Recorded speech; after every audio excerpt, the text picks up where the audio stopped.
Good evening everyone. Start करेंगे आज का सेशन। हमने देख लिया था पिछले सेशन में, है ना, कि जो लिविंग वर्ल्ड चैप्टर हमने स्टार्ट किया था उसमें ये सब चीज़ें हमने पढ़ लिया था।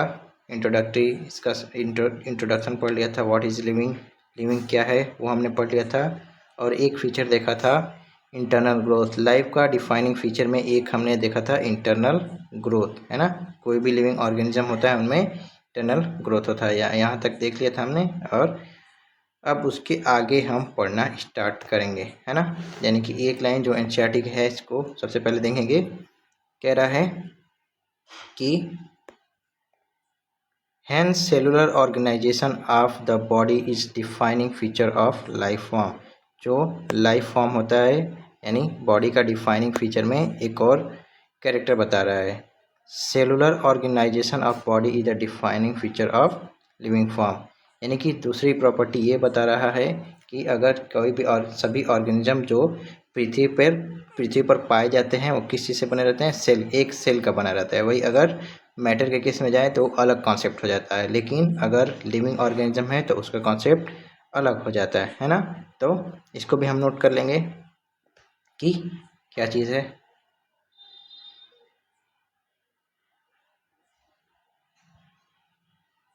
कहाँ हमने नोट किया था, कहीं भी नोट कर सकते हैं, वैसे यहीं पे नोट कर लेते हैं। जहाँ नोट किए थे वहीं नोट कर लेते हैं। दूसरा नोट कर लेते हैं, यहाँ तो चल ही नहीं रहा है, यही नोट कर लेते हैं। सेकंड पॉइंट इसको हटा दिया जाए। सेलुलर ऑर्गेनाइजेशन,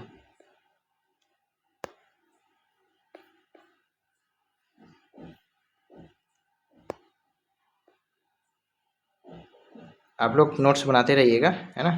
हम आगे बढ़ते हैं, आपको लिखना होगा तो नोट करते रहिएगा। फिलहाल तो आगे बढ़ा जाए। दूसरा प्रॉपर्टी हो गया क्या, सेलुलर ऑर्गेनाइजेशन। कोई भी ऑर्गेनिज्म है सब किस चीज़ का बना रहता है, एक सेल का बना रहता है। ठीक है, आगे बढ़ते हैं। कह रहे हैं perhaps the most obvious and technical complicated feature of all living organism.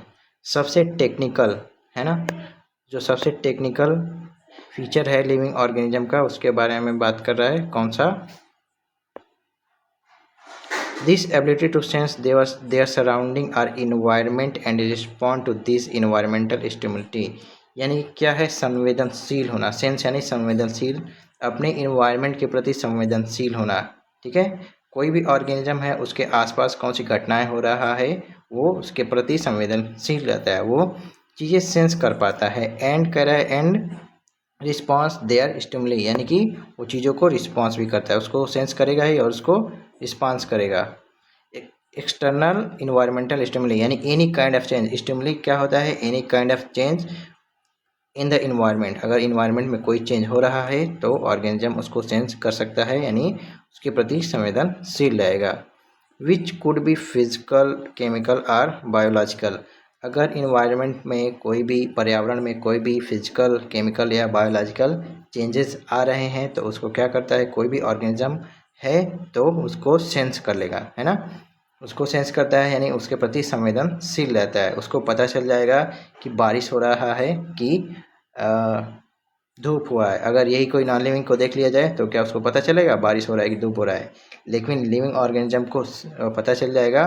और अगर बारिश हो रहा है तो वो ऐसी जगह जाएगा जहाँ पे उसको पानी से बच सके, यानी उसके प्रति रिस्पॉन्ड भी करेगा। सिर्फ ऐसा नहीं है कि सेंस करेगा, उसके प्रति रिस्पॉन्ड भी करेगा, कुछ एक्शन भी करेगा, है ना। आगे देखा जाए, we sense our environment through our sense organ. यानी कि हम लोग जो सेंस करते हैं इन्वायरमेंट को, किससे, अपने सेंसेस, जो सेंसेस ऑर्गन होते हैं, सेंस ऑर्गन होते हैं उसके थ्रू सेंस करते हैं। Plant respond to external factor like light. Plant जो है कैसे रिस्पॉन्ड करता है, जैसे कि लाइट हो गया, water, temperature and other organism population. यानी कोई ऑर्गेनिज्म है उसका पॉल्यूटेंट, है ना, यानी कि इन्वायरमेंट में कोई भी चेंजेस हो रहे हैं, इन्वायरमेंट में प्रदूषण फैल रहा है तो उसको प्लांट जो है कैसे रिस्पॉन्ड करता है। लाइट हो गया, वाटर हो गया, टेम्परेचर हो गया, दूसरा ऑर्गेनिज्म प्लांट के आसपास आ गया, या फिर पर्यावरण में कोई प्रदूषण फैल गया तो प्लांट उसको रिस्पॉन्ड करता है है ना। All organism from prokaryote to the most complex eukaryote can sense and respond to environmental cause। यानी कि कोई भी ऑर्गेनिज्म हो या फिर प्रोकैरियोटिक ऑर्गेनिज्म हो या यूकैरियोटिक ऑर्गेनिज्म हो। प्रोकैरियोटिक ऑर्गेनिज्म यानी जानते हैं कि देखिए जब सेल पढ़ा जाता है, मतलब सेल के बारे में बताया जाता है तो पढ़ा जाता है prokaryotic cell and eukaryotic cell, यानी पृथ्वी पर सबसे पहले बनने वाले सेल। प्रो मतलब होता है प्राइमरी, कैरियन मतलब होता है न्यूक्लियस। खैर ये पढ़ेंगे जब सेल वाला चैप्टर पढ़ेंगे तो उसके बारे में पढ़ेंगे। फिलहाल तो इतना जान जाइए, प्रो मतलब होता है कि प्राइमरी, कैरियन मतलब न्यूक्लियस। जिस सेल के अंदर प्राइमरी प्रिमिटिव टाइप का न्यूक्लियस होता है, यानी कि न्यूक्लियस के चारों ओर कोई मेम्ब्रेन नहीं रहेगा, वो प्रोकैरियोट्स होते हैं। जैसे कि बैक्टीरिया वगैरह हो गया, या फिर पहले जो लिविंग फॉर्म था, मतलब अर्थ पे सबसे पहले जो ऑर्गेनिज्म बने थे उसकी बात करता है ना। पढ़ेंगे चैप्टर सेल वाला तो उसमें समझेंगे प्रोकैरियोट यूकैरियोट क्या होते हैं। फिलहाल इतना जान जाइए कि जो सबसे सिंपल टाइप का ऑर्गेनिज्म है और सबसे कॉम्प्लेक्स टाइप का ऑर्गेनिज्म है, सब जो है क्या करते हैं, एनवायरनमेंट को सेंस करते हैं और उसके प्रति रिस्पॉन्ड करते हैं। ठीक है, अगर है photo period affect the reproduction in seasonal breeders. Photo period यानी फोटो पीरियड किसी को कितना टाइम टाइम ये टाइम ड्यूरेशन पे डिपेंड करता है, मतलब कि लाइट किसी को कितने समय मिल रहा है, ये भी किस पे किस अफेक्ट करता है, किसी के रिप्रोडक्शन का। सीजनल जो ब्रीडर्स होते हैं उन पे अफेक्ट करता है light. Both plant and animal, जो सीजनल ब्रीडर्स होते हैं वो प्लांट और एनिमल दोनों होते हैं। तो एक लाइन ये इंपॉर्टेंट है, यहाँ से क्वेश्चन बन सकता है कि जो फोटो पीरियड होता है affect reproduction in seasonal breeders, किसको अफेक्ट करता है। तो जो सीजनल ब्रीडर्स होते हैं both plant and animal, plant भी हो सकते हैं और एनिमल भी हो सकते हैं, सिर्फ प्लांट ही नहीं होते, एनिमल भी इसमें आते हैं जिसको फोटो पीरियड अफेक्ट करता है। ठीक है, ये लाइन इंपॉर्टेंट है, आप लोग ध्यान रखिएगा। कई बार आप लोग एनसीईआरटी पढ़ेंगे तो आपको ध्यान में आ ही जाएगा, और जो क्वेश्चन बनते हैं सिर्फ एनसीईआरटी की लाइन से ही बनते, इधर उधर के क्वेश्चन नहीं बनते। ठीक है, आगे बढ़ा जाए। अभी तक मतलब कुछ समय से तो यही चल रहा है, आगे सिलेबस चेंज हो या कुछ हो तो हो सकता है। फिलहाल तो आपको एनसीईआरटी ही पढ़ना है। हाइलाइटर चेंज करते हैं। All organism handle chemical entering their body, यानी कि सभी ऑर्गेनिज्म हैंडल कर सकता है, यानी कि उसको क्या चीज़ बॉडी में जाना है, क्या चीज़ बॉडी में नहीं जाना है, वो हैंडल करेगा। यानी अगर लिविंग है, एक अमीबा हो गया या एक बैक्टीरिया भी हो गया, तो भी ये चीज़ कंट्रोल कर सकता है कि उसका फूड आइटम क्या है और नॉन फूड आइटम क्या है। All organism handle chemical entering their body, यानी कि सभी अगर ऑर्गेनिज्म लिविंग है तो हैंडल कर सकता है, कंट्रोल कर सकता है, यानी कि वो समझेगा कि उसका फूड आइटम क्या है। मान लीजिए कि यहाँ पे कोई बैक्टीरिया है, बैक्टीरिया है, ठीक। अगर वो बैक्टीरिया है, ठीक, बैक्टीरिया को ऐसे बना लेते हैं रेक्टेंगुलर शेप में, ठीक है। तो उसके पास कोई बैक्टीरिया हो गया या फिर अमीबा बना लेते हैं, अमीबा ऐसा स्ट्रक्चर आप लोग देखे होंगे कहीं बुक में पढ़े होंगे। तो उसके पास फूड आइटम है, यानी उसके आसपास अगर फूड पार्टिकल है तो इसको सेंस करेगा और इसके प्रति ऐसे इसके पास जो है मूव करेगा, इसके पास मूव करेगा और आके इसको कैप्चर करके खा जाएगा। लेकिन यहीं पे अगर एक टॉक्सिन आप यहाँ पे रिलीज़ कर दें, यहाँ डाल दें टॉक्सिन, तो क्या करेगा, ये जो है दूर भाग जाएगा। बैक्टीरिया हो या फिर अमीबा हो, जो कोई भी सिंगल ऑर्गेनिज्म है, ये दूर भाग जाएगा अगर सिंपल प्रिमिटिव टाइप का ऑर्गेनिज्म है। अगर कॉम्प्लेक्स ऑर्गेनिज्म है वो तो चीज़ें समझ ही सकता है। ठीक है, मतलब वही कह रहा है all organism handle chemical entering their body, सभी ऑर्गेनिज्म हैंडल कर सकते हैं, कंट्रोल कर सकते हैं उनके बॉडी में कौन सा केमिकल जाना है ना। All organism therefore are aware of their surrounding, इसलिए सभी ऑर्गेनिज्म क्या होते हैं, all organism therefore are aware of their surrounding, इसलिए सभी ऑर्गेनिज्म अपने सराउंडिंग यानी कि आसपास के इन्वायरमेंट के प्रति अवेयर होते हैं। ठीक है, अब ह्यूमन के बारे में कह रहा है, देखिए humans being is the only organism who is aware of himself, जो ह्यूमन्स है वो ओनली ऐसा ऑर्गेनिज्म है जो अपने प्रति संवेदनशील होता है, that is has self consciousness, यानी कि ह्यूमन ही ऐसा ऑर्गेनिज्म है जिसके पास सेल्फ कॉन्शियसनेस है। बाकी सब ऑर्गेनिज्म तो सराउंडिंग के प्रति अवेयर रहते हैं, लेकिन ह्यूमन के बारे में ये लाइन बहुत इंपॉर्टेंट है। Human being is the only organism who is the aware of himself has self consciousness, मतलब कि दैट इज उसके पास अपने प्रति वो क्या करता है, वो रहता है, मतलब कि अवेयर रहता है। Human organism who is the aware of himself that is has self consciousness. ये लाइन ध्यान रखना है आप लोगों को। ये जो टेक्निकल लाइन है, मतलब पूरे एनसीईआरटी में सभी जगह ऐसा नहीं है कि सभी जगह से क्वेश्चन बन जाएंगे। जो इंपॉर्टेंट होते हैं, जो टेक्निकल होते हैं, वहीं से क्वेश्चन बनते हैं। यानी 2 3 4 लाइन है, यहाँ से क्वेश्चन बहुत आसानी से और बहुत टेक्निकल क्वेश्चन बन सकते हैं। ठीक है, इसलिए कह रहा है कि डिफाइनिंग फीचर है क्या चीज़, consciousness therefore become the defining property of living organism. इसलिए कहा गया है कि कॉन्शियसनेस क्या है, डिफाइनिंग फीचर है। किस चीज़ का, लिविंग ऑर्गेनिज्म का। हमने देख लिया था क्या क्या कैरेक्टर अभी तक देखा है ना। एक तो हमने देखा था क्या चीज़, फर्स्ट इंटरनल ग्रोथ। अगर किसी में हो रहा है इंटरनल ग्रोथ, पेन को आज क्या हो गया है,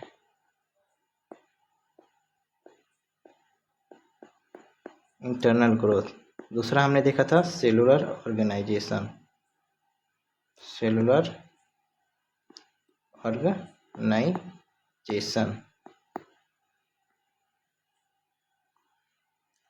सेलुलर ऑर्गेनाइजेशन। तीसरा हमने देख लिया कॉन्शियसनेस,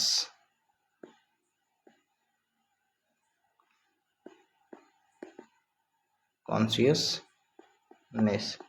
यानी कि 3 डिफाइनिंग प्रॉपर्टी लाइफ के, अभी तक 3 डिफाइनिंग प्रॉपर्टी हम लोग देख चुके हैं, है ना। इंटरनल ग्रोथ है ना, इंटरनल ग्रोथ हो गया, इंटरनल ग्रोथ, फिर सेलुलर ऑर्गेनाइजेशन एंड कॉन्शियसनेस। यानी हम कह सकते हैं कि कोई भी ऑर्गेनिज्म है, उसमें कोई भी चीज़ है ना, अर्थ पे कोई भी चीज़ है जिसमें इंटरनल ग्रोथ हो रहा है, वो एक सेलुलर ऑर्गेनाइजेशन, जो जिस चीज़ का बना है वो सेल का बना हुआ है। एंड कॉन्शियसनेस, वो अपने इन्वायरमेंट यानी पर्यावरण के प्रति संवेदनशील है और रिस्पॉन्ड कर रहा है। तो हम कह सकते हैं कि क्या है, वो लिविंग है। ठीक है, यानी ये कुछ प्रॉपर्टी है लिविंग से, है ना। आगे बढ़ते हैं।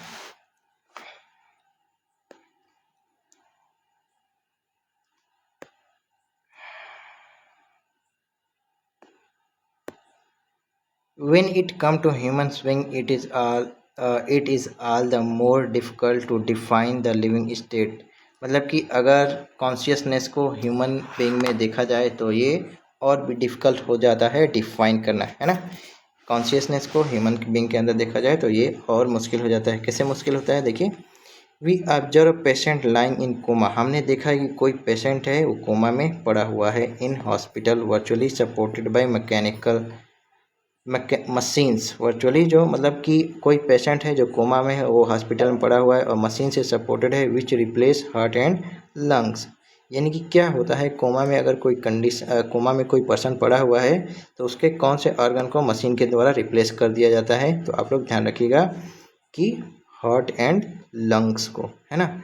ये जो हार्ट और लंग्स होते हैं वो मशीन के थ्रू सपोर्टेड होते हैं। यानी हार्ट और लंग्स का काम कौन करता है, मशीन करती है। ठीक है, ये आप ध्यान रखेंगे। कह रहे the patient is otherwise brain dead, और उसका ब्रेन रहता है वो काम करना नहीं रहता है। पेशेंट जो है ब्रेन डेड रहता है। The patient has no self consciousness, patient के पास कोई सेल्फ कॉन्शियस नहीं है। पूछा जा सकता है कि आपसे कौन सा, और मतलब ह्यूमन में ऐसा कौन सा कंडीशन है जब उसमें सेल्फ कॉन्शियसनेस नहीं होता है। तो जो पेशेंट कोमा में होता है उसमें कोई सेल्फ कॉन्शियस नहीं होता है और वो ब्रेन डेड होता है। ठीक है,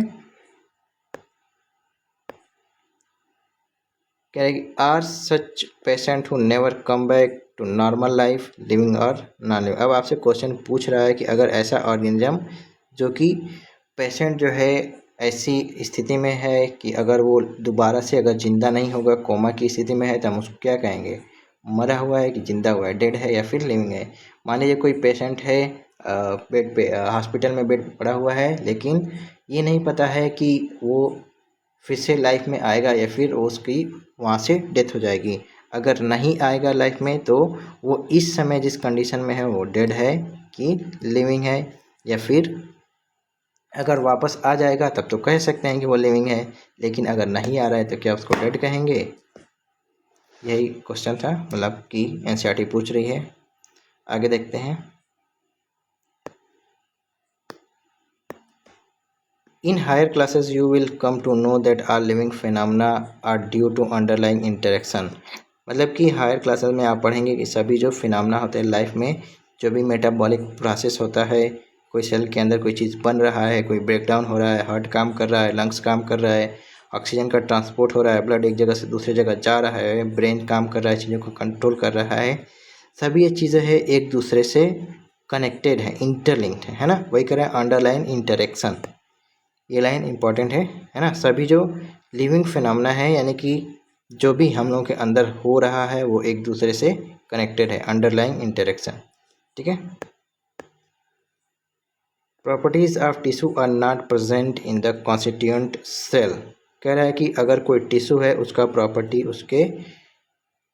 of tissue are not present in the constituent cell. कोई भी टिश्यू है उसका जो प्रॉपर्टी है वो उसके सेल में नहीं आता है। ठीक है। जैसे आगे पढ़िए, उसके बाद समझ में आएगा।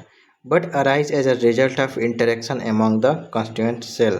बल्कि क्या होता है कि जिस भी सेल से वो टिश्यू बना हुआ रहता है, उसके एक एक सेल जब काम करते हैं तब जाके वो एक फंक्शन करता है। जैसे हार्ट में होता है कार्डियक मसल, यानी कार्डियक टिश्यू उसमें जब रहता है तो उसका फीचर, उसका काम अलग है। ठीक है।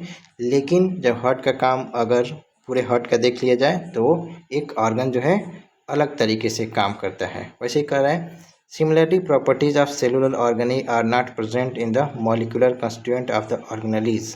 यानी कि कह रहा है कि जो सेल के अंदर ऑर्गेनेलीज होते हैं, जैसे माइटोकॉन्ड्रिया हो गया, क्लोरोप्लास्ट हो गया, ये तो बने हैं किसी केमिकल से, बट उस केमिकल का क्या काम है और इन ऑर्गेनेलीज का क्या काम है वो एक दूसरे से क्या हो जाते हैं, बिल्कुल अलग हो जाते हैं। But arise as a result of interaction among the molecular component comprise the organelles. यानी कि उसके अंदर जो कंपोनेंट है वो एक दूसरे से इंटरेक्ट करके जो काम करते हैं उससे एक सेल का काम बनता है। ठीक है। और सेल जो है ढेर सारे सेल मिलके काम करते हैं तब जाके एक टिश्यू का काम होता है, ऐसे कह रहा है। यानी कि ये लाइन भी आपको ध्यान रखने वाली चीज़ है, बहुत कंफ्यूजिंग लाइन है ना। मतलब कि ये डायरेक्ट स्टेटमेंट बेस्ट क्वेश्चन यहाँ से बन सकता है। कह रहे properties of tissue are not present in the constituent cell but arise as a result of interaction among the constituent cell. जो टिश्यू का प्रॉपर्टी होता है उसके एक सेल से नहीं, बल्कि जब सभी सेल एक साथ काम करते हैं तब जो है टिश्यू एक फंक्शनल टिश्यू कहलाता है। Similarly properties of cellular organelle are not present in the molecular constituent. वैसे ही जो सेल के अंदर ऑर्गेनेली रहते हैं उनके जो कंपोनेंट होते हैं उनका काम अलग है और सेलुलर ऑर्गेनेलीज का काम अलग हो जाता है। Of organelle but arises as a result of interaction among the molecular component of comprising the organelle. यानी कि वो किस चीज़ के बने हैं उससे अलग चीज़ जो हो जाता है उनका काम हो जाता है ना। ठीक है। आगे बढ़ते हैं। This interaction result in emergent properties at a higher level of the organisation. यानी कि यही सब चीज़ें, एक जो है ऑर्गेनाइज सेल में कैसे काम कर रहा है और सारे सेल मिलके एक टिश्यू के फॉर्म में कैसे काम कर रहे हैं, सारे टिश्यू मिलके एक ऑर्गन के फॉर्म में कैसे काम कर रहे हैं, सारे ऑर्गन मिलके एक बॉडी सिस्टम, एक सिस्टम कैसे बना दे रहे हैं, सारे सिस्टम मिलके एक बॉडी बना देते हैं ना। हम लोग क्या पढ़ते हैं, सेल से मिलके बनता है क्या चीज़, टिश्यू, है ना। सेल है, सेल से मिलके बनेगा टिश्यू, टिश्यू से मिलके बनेगा ऑर्गन, ऑर्गन से मिलके क्या बनेगा, ऑर्गन सिस्टम, ऑर्गन सिस्टम से मिलके क्या बनेगा, बॉडी या ऑर्गेनिज्म, है ना। और जो ऑर्गेनिज्म है वो क्या बना देगा, पॉपुलेशन, पॉपुलेशन बना देगा कम्युनिटी, कम्युनिटी क्या बना देगा, बायोस्फीयर, है ना। मतलब कि यही चीज़ें है। ठीक है, उसी के बारे में बात कर रहे हैं। आगे देखते हैं। This phenomena is true in the hierarchy of organisational complexity of a level. मतलब कि ये फिनोमेना ट्रू है, ये घटनाएं जो है हायरार्की में चलती रहती हैं। जैसे सेल से बन गया क्या चीज़, सेल एक साथ मिलके काम किए, तो टिश्यू बना दिए, टिश्यू एक साथ ऑर्गन बना दिए, ऑर्गन बना दिए ऑर्गन सिस्टम बना दिए ऑर्गेनिज्म, है ना। ये एक हायरार्की में चलता है, उसी बात कर रहे हैं, मतलब एक स्टेप बाय स्टेप में चलता है। Therefore we can say that living organism are self-replicating, evolving and self-regulating interactive system capable of responding to external stimuli, है ना। यानी कि हम कह सकते हैं कि कोई भी ऑर्गेनिज्म है वो क्या होता है। देखिए कुछ ऑर्गेनिज्म के प्रॉपर्टी बता रखा है एनसीईआरटी ने, आर सेल्फ रेप्लिकेटिंग, वो सेल्फ रेप्लिकेटिंग होता है, इवॉल्विंग सेल्फ इवॉल्विंग हो जाएगा, ठीक है, self replicating, evolving, self regulating, यानी कि अपने आप रेप्लिकेट हो रहा है, इवॉल्व हो रहा है, अपने आप को रेगुलेट कर रहा है। इंटरैक्टिव सिस्टम, एक ऐसा सिस्टम है मतलब कि इंटरैक्टिव सिस्टम में एक दूसरे से मिल के काम करता है।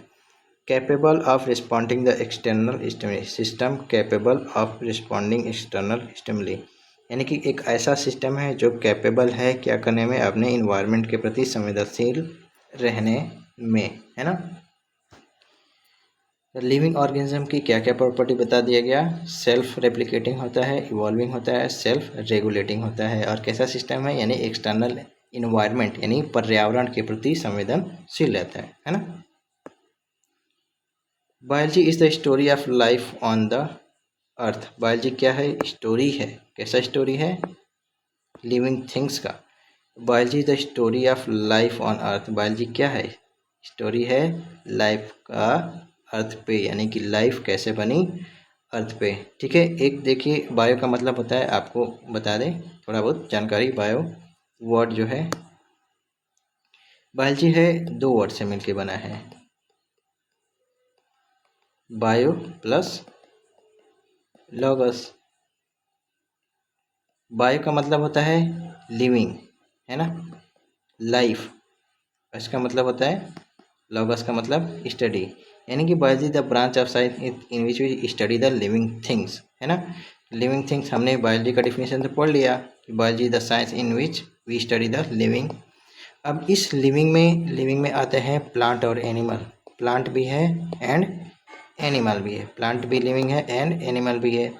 पहले तो हम ये डिफाइन करेंगे, मतलब ये पढ़ते हैं कि लिविंग क्या चीज़ है, तो वही पहले चैप्टर में एनसीईआरटी आपको सबसे पहले ये बताती है कि लिविंग क्या चीज़ है, जिसमें हमने पढ़ा कि कोई भी ऑर्गेनिज्म है उसमें इंटरनल ग्रोथ हो रहा है तो वो लिविंग है, सेलुलर ऑर्गेनाइजेशन सेल का बना हुआ है तो वो लिविंग है, मतलब कि कॉन्शियसनेस, उसमें कॉन्शियसनेस है तभी वो लिविंग है। या फिर यूँ कह सकते हैं कि कोई ऑर्गेनिज्म सेल्फ रेप्लिकेटिंग हो गया, इवॉल्विंग हो गया, सेल्फ रेगुलेटिंग हो गया, और ऐसा इंटरैक्टिव सिस्टम है जो कि एक्सटर्नल के प्रति सेंस और संवेदनशील है, तो उसको हम लिविंग थिंग्स कह सकते हैं, ठीक है। यानी कि बायोलॉजी के डिफिनीशन में पहली चीज़ आता है लाइफ, लाइफ यानी कि लाइफ किसके किसके अंदर है, लिविंग थिंग्स के अंदर, लिविंग थिंग्स के अंदर लाइफ है ना। अगर लिविंग थिंग्स के अंदर लाइफ है तो लिविंग क्या है उसको डिफाइन करने के लिए बायोलॉजी का पहला चैप्टर है कि लिविंग वर्ल्ड, लिविंग और नॉन लिविंग एक दूसरे से अलग कैसे हैं, ठीक है। और क्या बताते हैं, बायोलॉजी इज द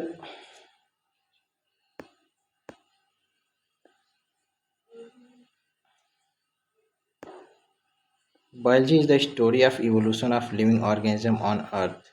बायोलॉजी और क्या है, स्टोरी ऑफ इवोल्यूशन, ये लाइन ध्यान रखेंगे, story of evolution of living organism on earth.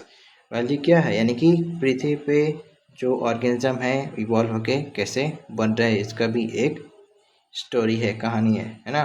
जैसे कि प्रोकैरियोट से कैसे यूकैरियोट ऑर्गेनिज्म बन गया, यूकैरियोट से फिर complex organism multi cellular, unicellular से मल्टी सेलुलर बन जाता है, मल्टी सेलुलर से बनते बनते कैसे जो है एल्गी, फंगी, ब्रायोफाइट, टेरिडोफाइट, जब हम लोग पढ़ेंगे आगे चैप्टर में पढ़ेंगे, यानी कि कैसे इवोल्यूशन हो रहा है, तो वो भी पूरा जब तक आप 12th का बायोलॉजी पढ़ेंगे तब समझ में आएगा कि इवोल्यूशन क्या चीज़ है ना। इवोल्यूशन यहाँ पे आपको सिंपल वर्ड में बता दिया कि बायोलॉजी जब स्टडी करते हैं तो उसमें किस चीज़ का स्टडी करते हैं, लाइफ की स्टोरी का और इवोल्यूशन का, है ना। प्रोकैरियोट से यूकैरियोट, यूनिसेलुलर से मल्टी सेलुलर, एक ऑर्गेनिज्म जो है पानी में रहने वाले थे, लैंड पे टेरेस्ट्रियल ऑर्गेनिज्म, एक्वाटिक एनिमल, ये सब जो है इसी के बारे में इवोल्यूशन बात करता है ना। आगे बढ़ते हैं। All living organisms, present, past, future, are linked to one another by the sharing a common genetic material by varying degree।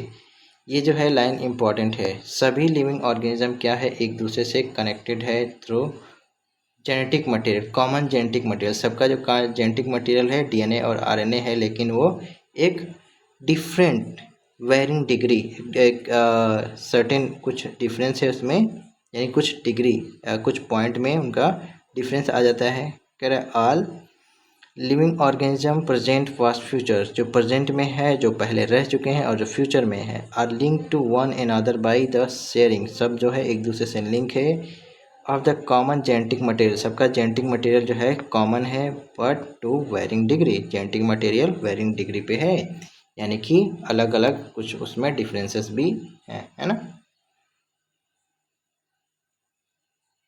सब चीज़ों को हटा दिया जाए। आप लोग नोट्स बनाते रहिएगा या फिर एनसीईआरटी लेके भी बैठ सकते हैं। एनसीईआरटी लेके बैठ जाइए और एक पेज लेके बैठ जाइए, उस पर लिखते रहिए। अगर पेज एनसीईआरटी रिवाइज करने का टाइम नहीं है तो आप सिर्फ वो पेज देख लेंगे तो काम बन जाएगा। अब अगला टॉपिक आता है डाइवर्सिटी इन लिविंग ऑर्गेनिज्म। अभी तक हमने क्या देखा है, व्हाट इज लिविंग, है ना। लिविंग क्या चीज़ है देख लेते हैं, पहले एक बार रिवाइज कर लेते हैं। कोई भी ऑर्गेनिज्म है उसके अंदर ग्रोथ हो रहा है, यानी इंटरनल ग्रोथ, ग्रोथ तो हो सकता है एक्सटर्नल भी हो सकता है, लेकिन यदि अंदर से ग्रोथ हो रहा है तो हम कहेंगे क्या है कि लिविंग है, ठीक है। दूसरा है कॉन्शियसनेस, है ना। कॉन्शियसनेस दूसरा है सेलुलर ऑर्गेनाइजेशन। रिप्रोडक्शन तो होगा नहीं क्योंकि सभी ऑर्गेनिज्म रिप्रोड्यूस नहीं कर सकते हैं, सब कोई भी नॉन लिविंग रिप्रोड्यूस नहीं करता है, लेकिन जो सभी ऑर्गेनिज्म है वो भी रिप्रोड्यूस नहीं करते हैं, इसलिए वो डिफाइनिंग फीचर नहीं होता है, ठीक है। एक और चीज़ आता है मेटाबॉलिज्म। अच्छा, मेटाबॉलिज्म तो छूट ही रहा था।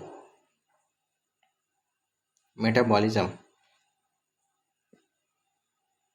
दूसरा हो जाएगा मेटाबॉलिज्म, ठीक है, यानी इंटरनल ग्रोथ हो रहा है, मेटाबॉलिज्म हो रहा है। तीसरा है सेलुलर ऑर्गेनाइजेशन, ठीक है।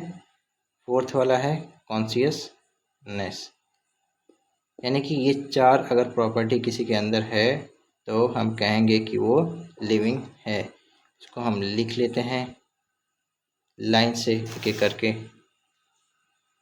फर्स्ट जो कह रहा है कि internal growth, internal growth. Second जो है मेटाबॉलिज्म। थर्ड जो था कॉन्शियसनेस।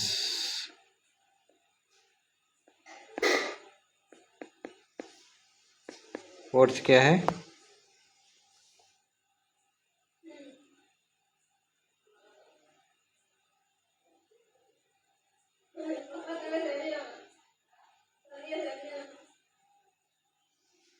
एक जो मिस हो रहा है, हमने लिखा था internal growth, metabolism, consciousness, cellular organisation. Third पे आता है सेलुलर। सीरियल में याद करने की कोई ज़रूरत नहीं है, वैसे भी आप लोग याद रख सकते हैं, ठीक है। फोर्थ जो है सेलुलर ऑर्गेनाइजेशन, सेलुलर ऑर्गेनाइजेशन, यानी कि भी कोई भी ऑर्गेनिज्म है उसमें ये चार प्रॉपर्टीज़ है तो हम कह सकते हैं कि क्या है, वो लिविंग है। इंटरनल ग्रोथ हो रहा है, मेटाबॉलिज्म हो रहा है, कॉन्शियसनेस है और सेलुलर ऑर्गेनाइजेशन है, सेल का बना हुआ है, तो वो लिविंग है। अभी तक तो जो क्वेश्चन बनते थे वो इस चीज़ पे बनते थे, लिविंग से व्हाट इज लिविंग, लेकिन एनसीईआरटी का एक लाइन है, आप लोग ध्यान रखिएगा, उससे भी क्वेश्चन बन सकते हैं। क्या चीज़, self replicating, all living organism are self replicating, ये जो लाइन है ना, ये self replicating, evolving and self regulating organism, ऐसा सिस्टम को हम क्या कह सकते हैं कि वो लिविंग है। ठीक है, लिविंग का एक कैरेक्टर बता सकते हैं। ठीक है, अब जो है अगला टॉपिक है डाइवर्सिटी इन लिविंग ऑर्गेनिज्म, उसके बारे में पढ़ा जाए, है ना। ख़त्म करते हैं आज चैप्टर को, कोशिश करेंगे 20 मिनट 30 मिनट और देखते हैं कब तक ख़त्म होता है। डाइवर्सिटी इन लिविंग ऑर्गेनिज्म यानी कि जो लिविंग ऑर्गेनिज्म है उनमें क्या डाइवर्सिटी है। डाइवर्सिटी यानी कि विभिन्नताएं, है ना, कितना डाइवर्स है हमारा लिविंग जो है, लिविंग एरिया यानी कि जिसमें लिविंग आते हैं सारे। नॉन लिविंग तो हट गया, अभी तो हम लोग देख लिए कि लिविंग जो है नॉन लिविंग से कैसे अलग है। यानी कि किसी में इंटरनल ग्रोथ हो रहा है तो लिविंग है, किसी में कॉन्शियसनेस है, मतलब internal growth, consciousness, cellular organisation and metabolism, ये 4 प्रॉपर्टीज़ है तो वो लिविंग है। ये विदाउट एक्सेप्शन है। आप अपने मन से कोई अगर और कैरेक्टर ऐड करना चाहेंगे तो उसको मिला लीजिएगा कि सिर्फ लिविंग में ही है या सिर्फ लिविंग में ही होना चाहिए और नॉन लिविंग में नहीं होना चाहिए, है ना। और सारे लिविंग ऑर्गेनिज्म में होना चाहिए, ऐसा नहीं कि सिर्फ कुछ ही में होना चाहिए। आप लोग भी सर्च करते रहिएगा, बनाते रहिएगा। फिलहाल तो आगे बढ़ा जाए। कह रहा है कि if you look around you, अगर आप अपने आसपास देखें,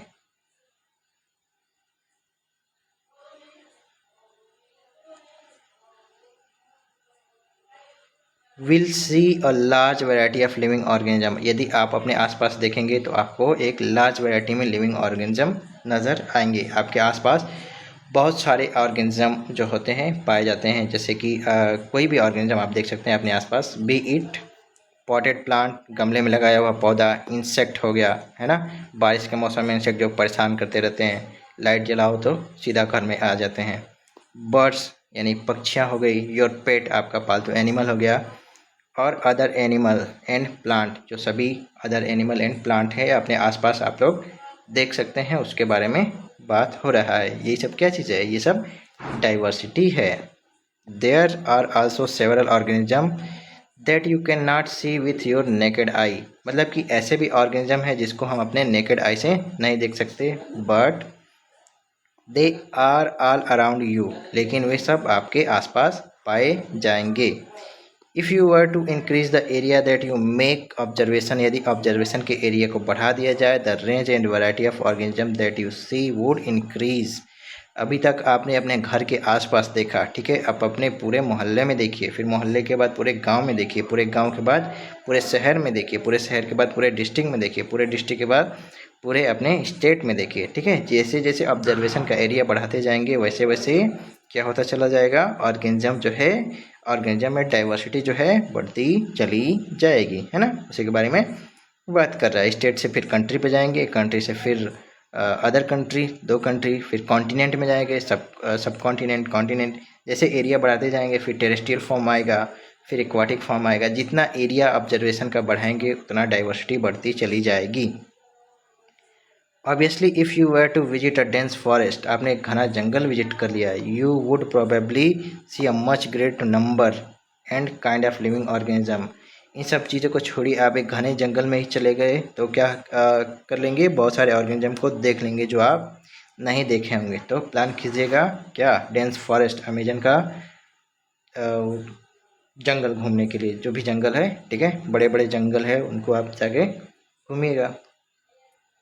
each different kind of plant animal organism that you see, मतलब कि जो भी आप प्लांट एनिमल ऑर्गेनिज्म देखेंगे, रिप्रेजेंट अ स्पीसीज, एक वो क्या करता है, एक स्पीसीज को रिप्रेजेंट करता है, रिप्रेजेंट अ स्पीसीज। जितने भी आसपास आपने लिविंग ऑर्गेनिज्म देखे सब क्या कर रहा है, एक स्पीसीज को रिप्रेजेंट कर रहा है। ह्यूमन यानी हम लोग एक स्पीसीज़ को रिप्रेजेंट कर रहे हैं, होमोसेपियंस। डॉग एक स्पीसीज़ को रिप्रेजेंट कर रहा है, ठीक है। कैट एक स्पीसीज़ को रिप्रेजेंट कर रही है। मक्खी एक स्पीसीज़ को रिप्रेजेंट कर रहा है। जो मॉस्किटो है वो एक स्पीसीज़ को रिप्रेजेंट कर रहा है। जो एंट चींटी है वो एक स्पीसीज़ को रिप्रेजेंट कर रहा है। यानी जितने भी ऑर्गेनिज्म अपने आसपास देख सकते हैं वो क्या करते हैं, एक स्पीसीज़ को रिप्रेजेंट करते हैं। ठीक है। The number of species that are known and describe range between 1.7 to 1.8 million. यानी कि कितने स्पीसीज अभी तक डिस्क्राइब किए जा सके हैं, 1.7 से 1.8 मिलियन जो है स्पीसीज जो है डिस्क्राइब किए जा चुके हैं, है ना। देखिए हर स्पीसीज का अपना एक अलग पॉपुलेशन होता है। जैसे ह्यूमन जो है एक स्पीसीज है, होमो सैपियंस एक स्पीसीज है और इसका पॉपुलेशन अभी उतना है। ठीक है, यानी कि हर स्पीसीज का अपना पॉपुलेशन है। ये पॉपुलेशन नहीं है, ये स्पीसीज का नंबर है ना। इतने रेंज में डिस्क्राइब किया गया है। अब हर स्पीसीज की क्या पॉपुलेशन है वो पता करने बैठ जाएंगे तो बहुत जो है नंबर हो जाएंगे, है ना। उसको नहीं करना है। ठीक है, ये स्पीसीज का नंबर बता रहा है, पॉपुलेशन का नहीं, ध्यान रखिएगा। This refers to biodiversity. यही क्या चीज़ रिफर करता है, biodiversity or the number and type of organism present on the earth. यानी कि ऐसे ऑर्गेनिज्म जो अर्थ पे पाए जाते हैं वही क्या है, 1.7 टू 1.8 मिलियन की संख्या में स्पीसीज है। वही ये क्या रिप्रेजेंट कर रहे हैं, बायोडाइवर्सिटी। हमने क्या किया था, डाइवर्सिटी इन लिविंग ऑर्गेनिज्म, यानी कि लिविंग ऑर्गेनिज्म में जो डाइवर्सिटी है वही होता है biodiversity. We should remember here that as we explore new area, मतलब कि हमने नया एरिया एक्सप्लोर कर लिया, एंड इवन और ओल्ड वंस या फिर पुराने एरिया को फिर से विजिट कर लिया। ठीक है, 100 साल पहले जहाँ पे स्टडी हुई है और 100 साल बाद जाके वहाँ स्टडी कीजिए, आपको नए टाइप का ऑर्गेनिज्म मिल सकते हैं। New organism are continuously being identified, यानी नए ऑर्गेनिज्म हमेशा मिलते रहेंगे आपको। ऐसा नहीं है कि जहाँ पहले स्टडी की जा चुकी है, रिसर्च किए जा चुके हैं, अगर वहाँ आपसे दोबारा विजिट करें तो आपको नया ऑर्गेनिज्म नहीं मिलेगा। मिल सकता है, इवोल्यूशन जो है कंटिन्यूसली चल रहा है। ठीक है, आगे क्या करें, as stated earlier there are million of plant and animal in the world. ठीक है, जैसे बताया गया कि million of plant and animal है पूरी दुनिया में। We know the plant and animal in our area by their local name, यानी कि जो हम लोग का एरिया है, मतलब हम लोग के गांव में, हम लोग के शहर में, हम लोग के स्टेट में उस प्लांट या एनिमल का अलग नाम हो सकता है या अलग नाम होता है। This local name would vary from place to place, ये लोकल नेम एक जगह से दूसरी जगह जब जाएंगे तो उसका नाम कुछ और हो जाएगा। यहाँ पे मैंगो है, कहीं और जाएंगे तो कुछ और या हो जाएगा। यहाँ पे आलू है, कहीं और जाएंगे तो कुछ और हो जाएगा। Even within a country, country to country visit करेंगे, यहाँ आम है तो कहीं मैंगो हो जाएगा, है ना, कहीं मैंगी फेरा इंडिका हो जाएगा। है, हालांकि मैंगी फेरा इंडिका साइंटिफिक नेम है। ये पूरे कंट्री में, पूरे मतलब जितने कंट्री है सब में सेम ही रहेगा, वो चेंज नहीं होने वाला। लेकिन जो लोकल नेम है वो चेंज हो सकता है। Probably you would recognize the confusion that would be created if we did not find way and means to talk each other. यदि हम एक जगह से दूसरी जगह विजिट करें और जो है लोकल नेम ही सबको पता रहे तो हम जो है हमें डिफ़िकल्टी होती है, कन्फ्यूज़न होता है कि किस चीज़ का क्या नाम है। To refer to recognise we are talking about, यानी कि रेफ़र कर सकते हैं। ठीक है, जैसे कि कुछ और नाम हो गया, यहाँ पे आपका आम के प्लांट का आम नाम है, वो कहीं पे कुछ और हो गया, जाके मांगेंगे कि हमको क्या चाहिए, आम चाहिए, तो वो नहीं समझ पाएगा तो कैसे देगा आपको, ले आके क्या दे देगा, कद्दू दे देगा, है ना। तो ऐसा इससे बचने के लिए किया जाता है। क्या चीज़ किया जाता है, क्या तरीका निकाला गया है, देखते हैं।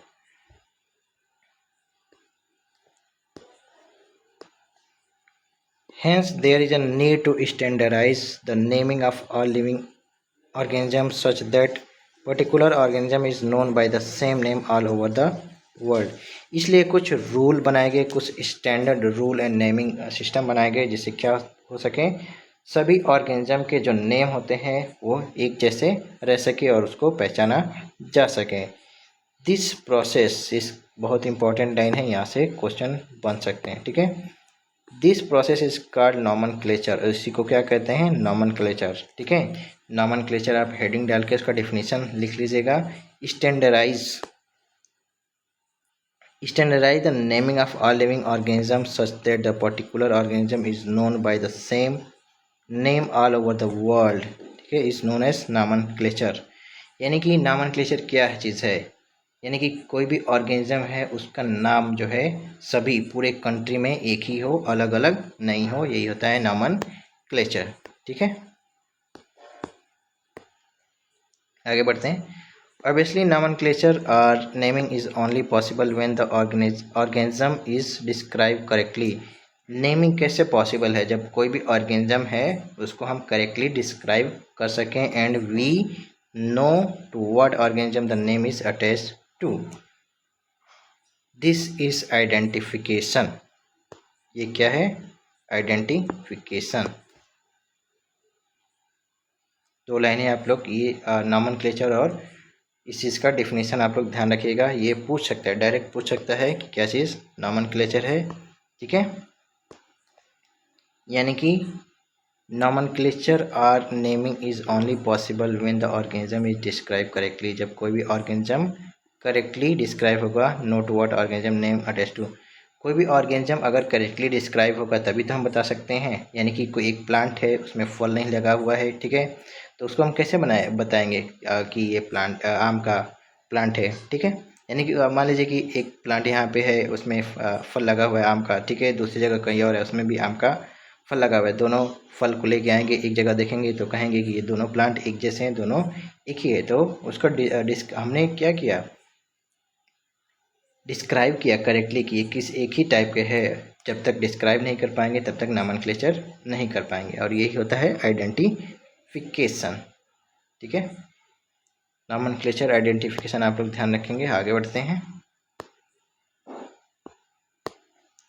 In order to facilitate the study, number of scientists have established procedure।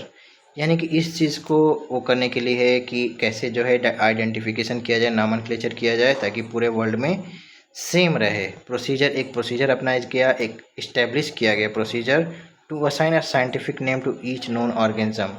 यानी कि सभी ऑर्गेनिज्म के क्या किया गया कि एक तरीके से उसका नेमिंग और आइडेंटिफिकेशन किया जा सके। This is acceptable to biologist all over the world.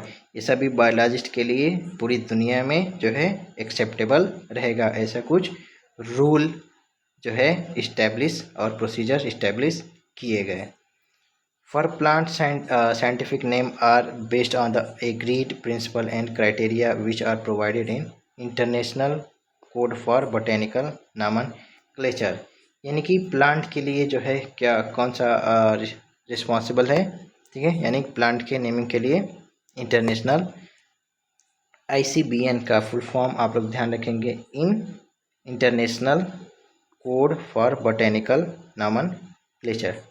ठीक है, इससे पूछ सकता है डायरेक्ट। एक बार क्वेश्चन बना था कि ICBN और ICZN का फुल फॉर्म बताइए, तो उसमें सिर्फ क्या चीज़ें मिसमैच किया था, मतलब कि ये जो फॉर लिखा हुआ है ना यहाँ पे ऑफ कर दिया था। अब बताइए, इतनी जो है क्वेश्चन तो बनता है इसी लाइन से, लेकिन छोटे छोटे लाइन से कंफ्यूज करने के लिए। ठीक है,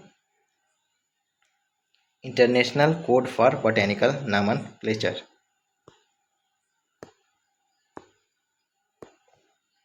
you may ask how are animal name. यदि प्लांट के नेमिंग के लिए जो है एक संस्था है ICBN, तो एनिमल के नेम के लिए कौन है भाई, animal taxonomist have evolve international code for zoological nomenclature ICZN। यानी कि जो नेमिंग के लिए, एनिमल की नेमिंग के लिए जो संस्था है क्या है, international code of zoological nomenclature. सबसे इम्पोर्टेंट चीज़ क्या है, आप लोग ध्यान रख सकते हैं ये चीज़, ऑफ, इसमें जो है ऑफ है और उसमें जो है फॉर है। ठीक है, ये चीज़ ध्यान रखिएगा। अगर बॉटनी वाले में है मतलब international code for botanical nomenclature and international code of zoological nomenclature, ऐसे ऐसे नीट में क्वेश्चन बनते हैं। ठीक है, पूरा तो नहीं पूछेगा, उसमें जो है कुछ वर्ड इधर उधर कर देगा, आप बताते रहिए। अगर ध्यान से NCERT नहीं पढ़े रहेंगे तो कैसे बता पाएंगे, कन्फ्यूजन तो होगा ही, और वैसे ही कन्फ्यूजन हो जाता है, इतने सारे क्वेश्चन रहते हैं कि एक बार पढ़ो तो दोबारा टाइम भी कम रहता है। ठीक है, यानी ऐसे क्वेश्चन बनते रहते हैं, NCERT की लाइन से क्वेश्चन बनते हैं। आगे बढ़ते हैं।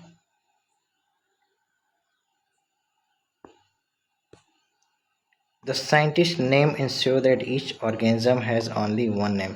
साइंटिस्ट ने इंश्योर किया कि सभी जो ऑर्गेनिज्म है उसके केवल एक ही नाम होना चाहिए। Description of any organism should enable the people in any part of world to arrive the same name. यानी कि उसका डिस्क्रिप्शन भी दिया हुआ रहना चाहिए, मतलब कि कोई भी पीपल है उसके उस जो भी ऑर्गेनिज्म है उसके बारे में आसानी से जान सके। They also ensure that such a name has not been use for any other known organism. ये भी इंश्योर करना होता है कि जो ऑर्गेनिज्म है, मतलब किसी एक ऑर्गेनिज्म का नाम है जो किसी और ऑर्गेनिज्म का नाम नहीं होना चाहिए। ठीक है, यानी कि अगर होमो सेपियंस ह्यूमन का साइंटिफिक अगर नेम है तो पूरी दुनिया में 17 से 18 1.7 टू 1.8 मिलियन स्पीसीज है, और उसकी जो पॉपुलेशन है मतलब स्पीसीज है इनमें से किसी के नाम जो इससे मैच नहीं करने चाहिए। ठीक है, ये भी ध्यान रखना होता है। आगे क्या कह रहे हैं, biologist follow universally accepted principle to provide scientific name to known or non organism. Biologist क्या करते हैं, पूरे मतलब पूरे कंट्री या पूरे वर्ल्ड में जो एक रूल बना दिया गया है उसको फॉलो करते हैं। Each name has two component, the generic name and specific epithet. ये आप लोग ध्यान रखेंगे, कोई भी साइंटिफिक नेम लिखते हैं तो उसमें दो नाम होता है, एक जो है स्पेसिफिक एपिथेट एंड एक जो होता है जेनेरिक नेम होता है। ठीक है, each name has two component, सबके पास दो कंपोनेंट है, एक हो गया जेनेरिक नेम, दूसरा स्पेसिफिक एपिथेट।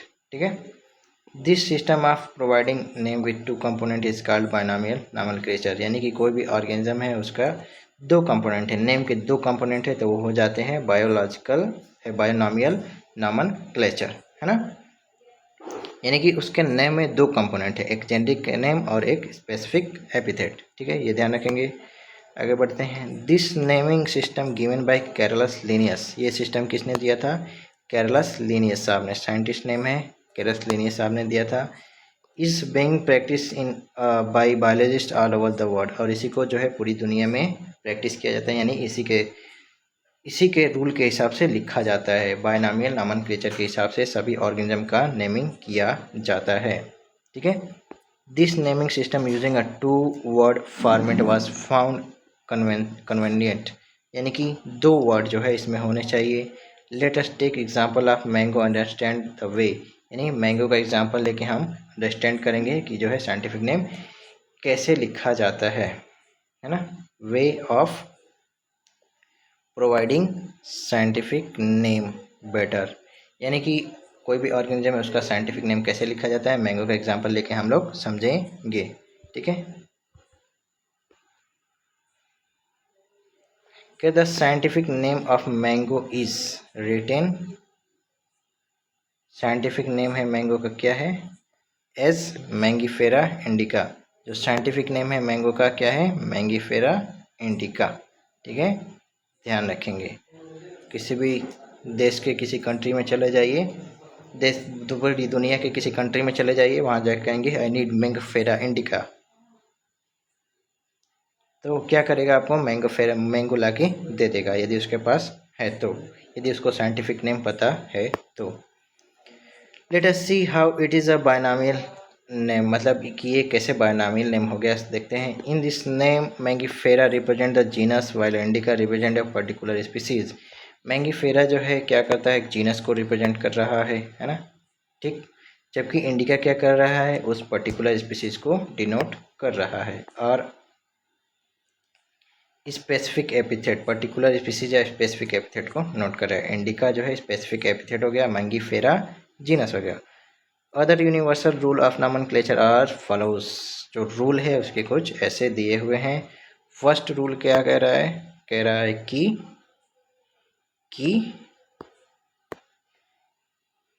देखिए फर्स्ट रूल कह रहा है biological name are generally in Latin and written in italics. Biological name जो जनरली किस में होना चाहिए, लैटिन में होना चाहिए और इटैलिक्स में लिखे जाने चाहिए। इटैलिक्स यानी तिरछे वर्ड जो फंट होते हैं इटैलिक्स होने चाहिए और लैटिन वर्ड होना चाहिए। They are Latinize or derive from Latin irrespective of their origin.